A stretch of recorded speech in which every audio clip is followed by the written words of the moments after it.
Yeah, so like I said, sorry to skip for a second and set up something real quick. So it is a blessing.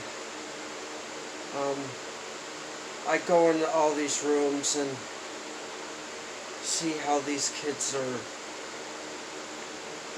I don't. It's hard for me. The first couple weeks was very difficult.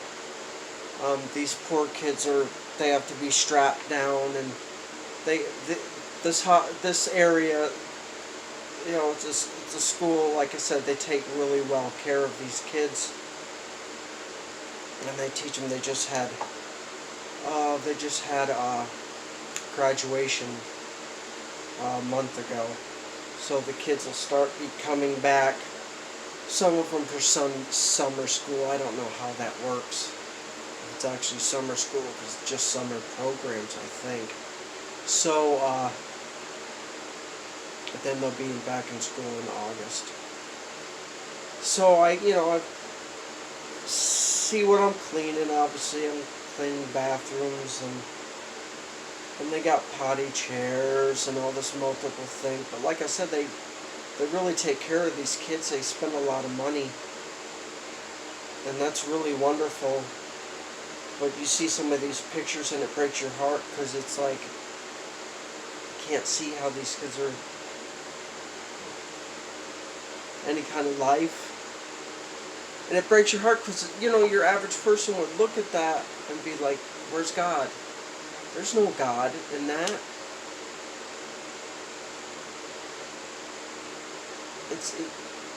It does spark that. But, it's not their fault. They didn't make these choices of what kind of bodies they would be born into. But certainly God provides a way. And I know these children will be with God. And they will have beautiful bodies and renewed bodies. And to get what they didn't get here. And of course, I believe it was Peter said to Jesus when he saw the blind man, said, whose sins did this? But it was to glorify God. So I just have to look at that and realize these situations are glorifying God somehow. Like it's God sees what we don't see. It is, but when God put on my heart that every time I go into these rooms as I'm cleaning, to pray for these individual children. And I just pray, I just wish I could just walk into this school during the day and just, by the Holy Spirit, heal all these children and give them renewed bodies, and so they can walk out of this. I would love to be able to be like, I'm out of a job. I would love that. But there's a purpose. There is a purpose. So all I can do is pray. And pray for these individual children. Pray for the people that work there. Especially pray for the people that work there, because you do have to have patience of a saint to do that. And I pray that, the thing that I first thought of was like, how did these people not become numb to this, and then these children don't become nothing? They're just maintaining until either go back to their dorms after their classes, or I don't know. It's all, I have to pray for these teachers. I have to pray for everybody. I pray for the people that donate money to the school. It's like I said, they do a lot of wonderful things to take care of these children. And it seems like a lot of these children can't eat on their own. And that breaks my heart. I see my neighbor downstairs, he finally come back from the doctors and the hospital where he was staying, and he has to have a feeding tube in. And I see that what he has to go through. I saw it before with my old supervisor. And it breaks your heart. Because I don't want to get into that situation, but we all make choices. And some people make bad choices and they don't learn. And sometimes that's the result. But these children, obviously it's not their fault. Is it their parents' fault? Is it some kind of curses that come down? Is it what the parents did while these beautiful children that were in the womb? Because they're beautiful to me. Because I know the Holy Spirit's inside me, so when he sees these pictures, I can't help but smile. Because he sees them in a different way, and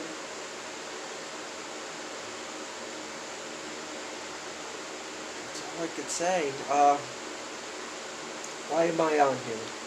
So, I like to go back to old videos. Like I said, I change them into audios. And I like to do a refresher. Because I was certainly at a wonderful point a couple of years back when I was by myself. I could fully concentrate, and it was me and the Lord. And he really moved with me making these videos. So, one of the videos that was a couple of years ago was a part of my testimony, and it was called about Halloween and the spirit of death. And I'm listening to it, and obviously I know what I've been through, because it was horrible, but it has to do with music. And of course, well, I'll just start off the spirit of death. I've been watching these YouTube videos, and I know I shouldn't, and it's stupid. But these guys I don't know why they do it. I know this individual, I believe he's a Catholic, because it seems like he's going to Catholic churches, or Catholic cemeteries. And he's explaining some of these stories, and a lot of these stories have, back stories to what he's telling, but he's just walking through these cemeteries and showing pictures on plots, and I used to be really, when I grew up with my grandparents, there was a cemetery in the back, and what's the most peaceful place to go is in the cemetery, and I used to go up there and play my guitar and just hang out there because it was peaceful. But I saw, and I want to sound stupid, and I know that's what he does, but he sees beauty in either a mausoleum and plots. I know it's sick. We shouldn't be worried about stuff like that. It's stupid. But that's what he does. He makes all these videos, and they're about 30 minutes long, every one of them. And he goes to all these various cemeteries, and it's not like he's going to celebrities places, like, right? He goes to all these individuals that something happened to them. Or, this one guy, I think they made it into a movie. He was so enthralled with this woman that he took the coffin, and it got extreme. Then he brought this corpse home. Then obviously the corpse is decaying, and forgive me for saying all this, but maybe somebody will learn something. And I hate to say he's probably defiling, he was defiling it, but then, years later, the thing's decaying, and he's putting makeup on. And apparently he ended up killing himself, and he found the corpse again after they got him away from him, and they found him next to it. And I hate to say it, but, once we die, this is an empty suitcase. This doesn't really mean anything because we will have resurrected bodies if we're saved. But there's other people that do these videos, and those ones I sort of not understand, but they have a purpose, and they're like going to celebrity graves, and some of them are just, oh, it makes you sick because these people are dead, but they want to be lifted up continuously, just like Elvis, and I'm going to get into him with Graceland. These people, Elvis was buried somewhere else at one time when he first died. And there was people that wanted to take his body. They were grave robbers. Obviously there's been grave robbers since death existed, I assume.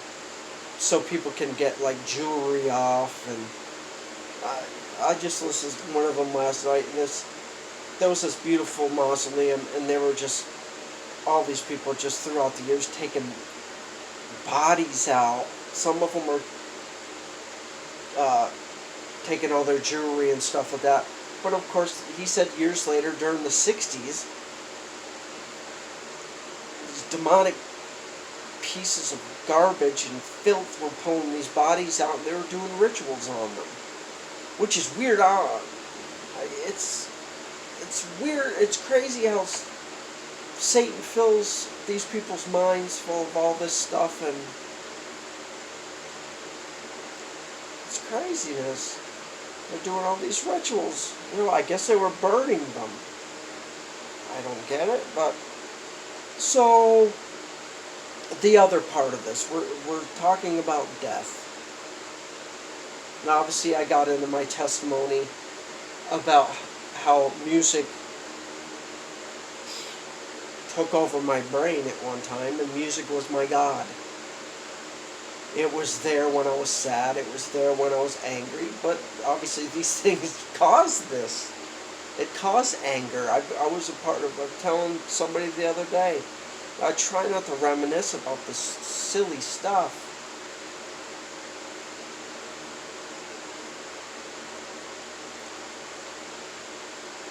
And I just started talking about enjoying some of this music and going to these places and bars I used to go to. My buddies used to hang out and listen to bands and their bands. I do a lot of stuff for these guys because they were on multiple bands, but they used to be mosh pits, and these people are violent.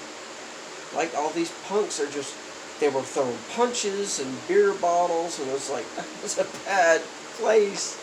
And I don't want to get into, there was a story about it, because it's stupid, because it doesn't lift up God. And this death stuff does not lift up God. About lifting up these dead celebrities, lifting up these dead musicians, which I was, like I told you, go back to that testimony, I was obsessed with Jim Morrison. Got a tattoo of him. And Kurt Cobain. Obsessed with him. Take me down these multiple roads that gotta be in the same mindset as these people. That doesn't help anybody. It just drags you to hell. So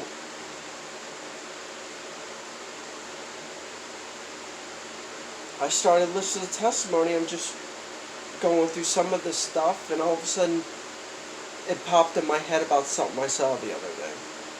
You go down these stupid YouTube routes, and I shouldn't be doing it. And all of a sudden I saw this guy. He's obsessed with Elvis, but it wasn't like, it was on a whole other level of obsession. It was obsession with Elvis's death. This guy tracked down when Elvis died. They brought him to the hospital, and he's listening to all these people tell multiple stories and going to these multiple places. And one of these places is this. I don't know if he cleaned up after the surgeons or the doctors that was tried to save Elvis's life, he was dead by then. Dead on the floor. That's what Satan does you. Leaves you, throws you. He was done with Elvis. So he's got the paddles that try to bring, because you could just roll your eyes because it's crazy. He's got this picture and it has Elvis and about Elvis dying, and he's got the actual paddles that they worked on Elvis with. Not only that, he's got the machine that plugs into the paddles. And all of a sudden, this guy that's filming this whole thing sees the ambulance. And it's a famous ambulance, and everybody, there's multiple things on it. It's so stupid. It's one of the last trips his body made. But he's gone. He was dead. So this guy tracks down this ambulance.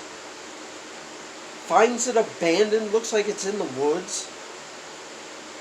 And he's just like, open the door. Something I would have done back in the day. Walks in the back, says, Elvis was here. No, he wasn't. That lifeless, flat, bloated corpse was there. Elvis was dead hours before that. I'm going to get into that in a minute. So this guy obsessed with it, and all of a sudden he goes all these multiple places. One was an ambulance driver, and he's starting to renew this thing. I don't know what he's going to do with this ambulance. Do tours? It's people obsessed with death. It's got to stop. I was one of these people. Like I said, so strong you put a stupid tattoo on your arm, and I pray that, like I said in a video, pray that God will just burn it off. Push that ink out and just get it done and over with. So he talks to all these multiple people of who knew Elvis, might have been related to Elvis, talking about a death photograph that's Elvis is in the coffin. It's so deliberately fake. I guess it was in one of these like sun paper or some stupid thing. But that's this guy's life. But that's not what I was into. That's darker. That's flat out morbid. Never mind what the guy filming in the cemetery. He's showing all these pictures, and he's like obsessed with all these weird cemetery stories of either like the grave robbers, or how a person was buried, then they were pulled, just like, like Abraham Lincoln. Abraham Lincoln was buried multiple times.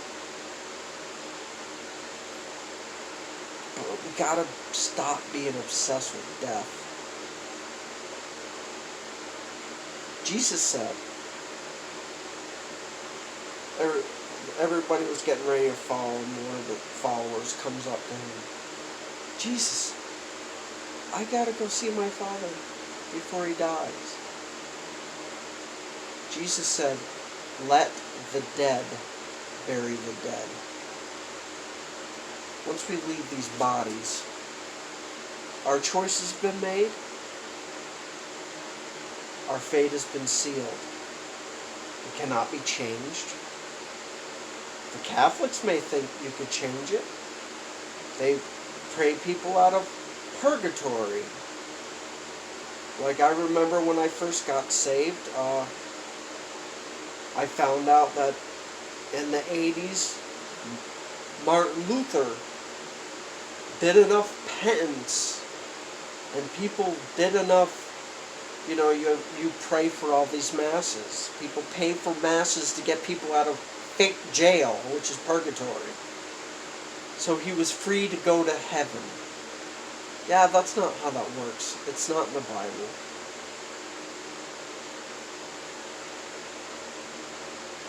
So, obsessing about death. I did it.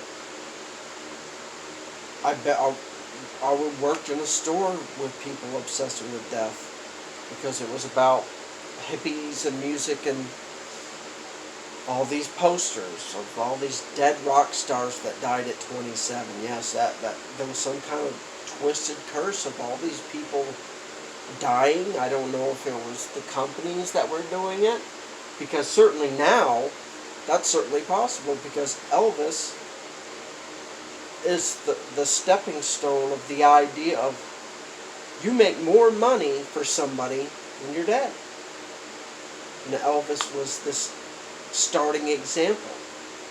So now all these dead celebrities and all these dead rock stars, all the people who either work for them or the record companies, they're making tons of money. And some of them, I still don't know how it does. I talked to this one guy about Tupac. And he's like, oh, he made tons of music. So that's why it keeps coming out. I'm like, okay, well, it just made no sense to me. I have somebody who's been dead for, I don't know how long, it's been over 10 years. Well, it's been longer than that. Since before I graduated, I think. And, yeah, before I graduated. And he's making music still. They find this music and they put it out and figure out how to package it, and money. In the meantime,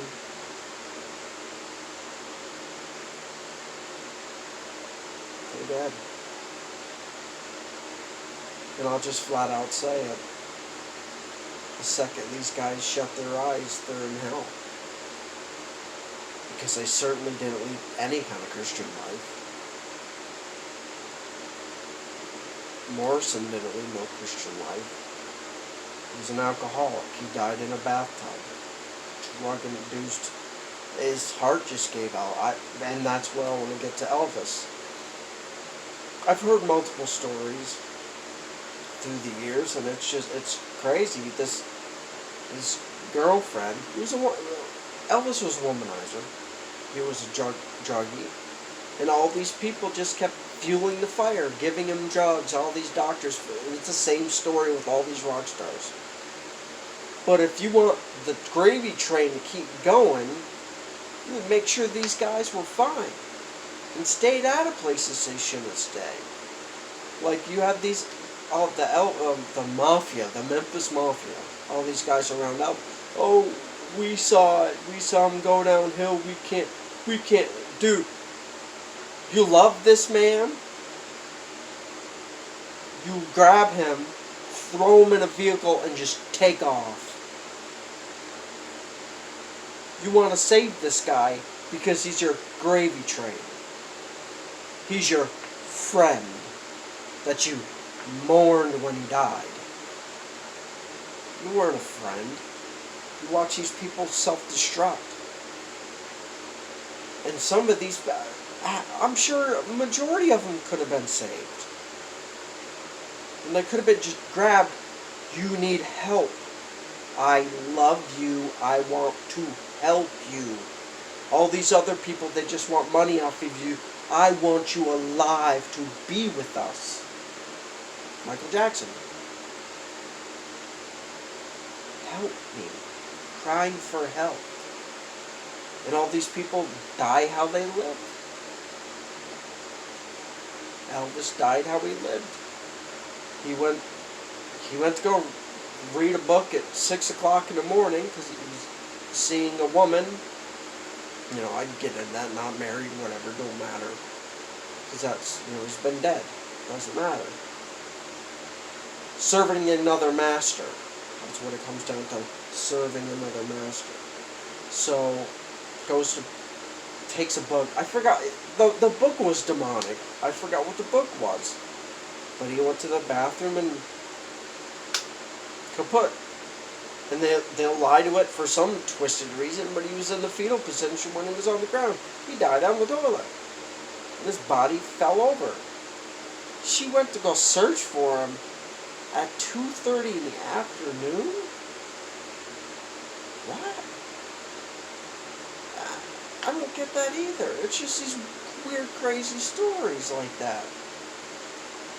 But he cried out. You saw, when you watched one of these last performances, it's a cry for help.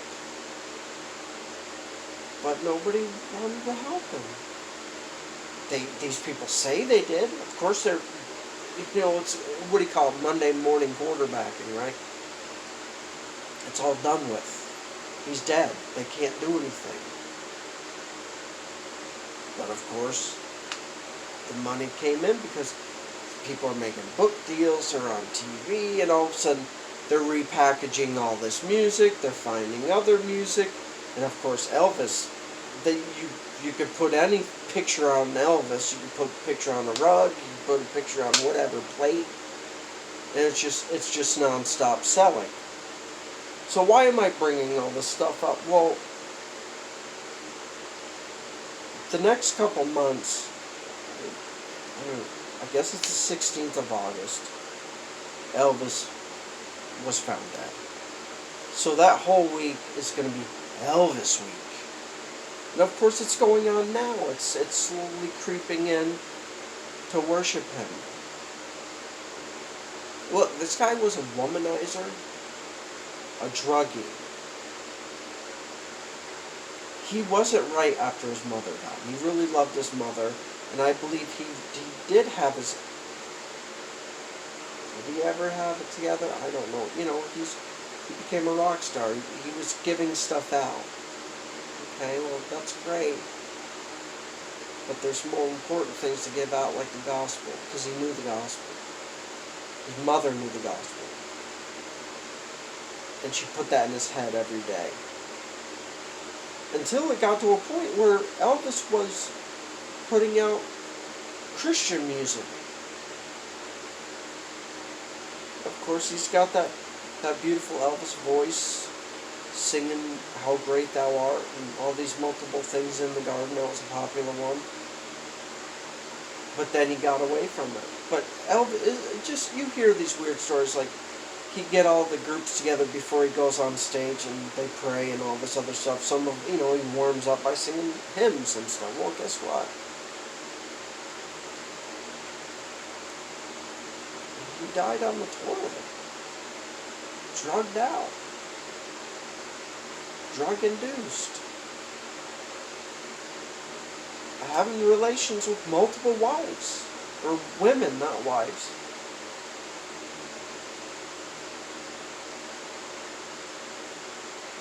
This is what happens when you play with the devil. Take any of them that have died. Like there's a stupid scene in Batman. Joker says, "You ever dance with the devil, pale moonlight?" And I think of that because that's what people do. They do this dance with the devil, get world's riches, have the whole world and lose your own soul. That verse it's powerful. Powerful. So you gain the whole world. And these people have the world. People giving them anything.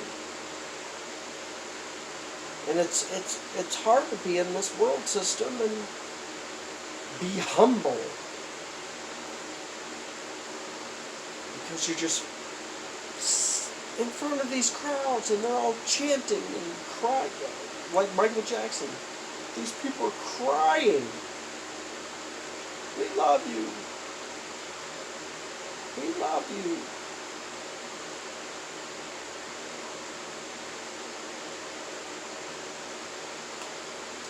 Breaks your heart. Oh, I hope somebody watches this and it means something to them. Because we can't worship men. We can't worship money. You can have so much money, you're still going to be empty. There's that longing for something more. That something more is Jesus. Ask Jesus into your heart. And He fills that void that you fill with garbage. And the more garbage you get out, the more He could fill you.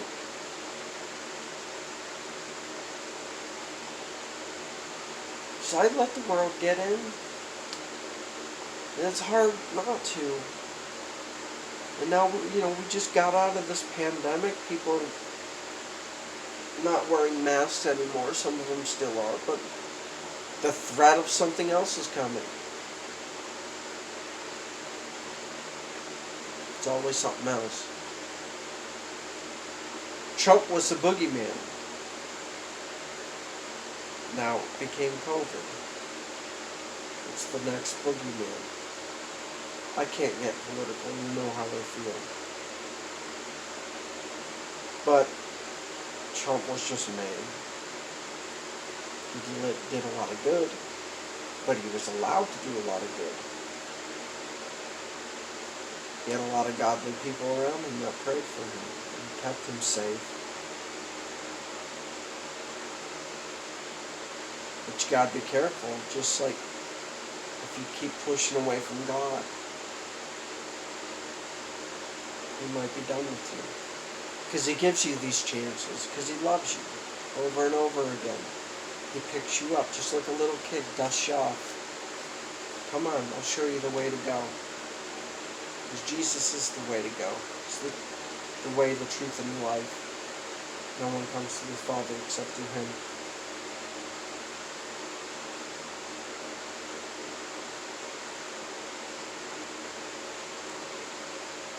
If you're obsessed with music in any way, you've got to get away from it.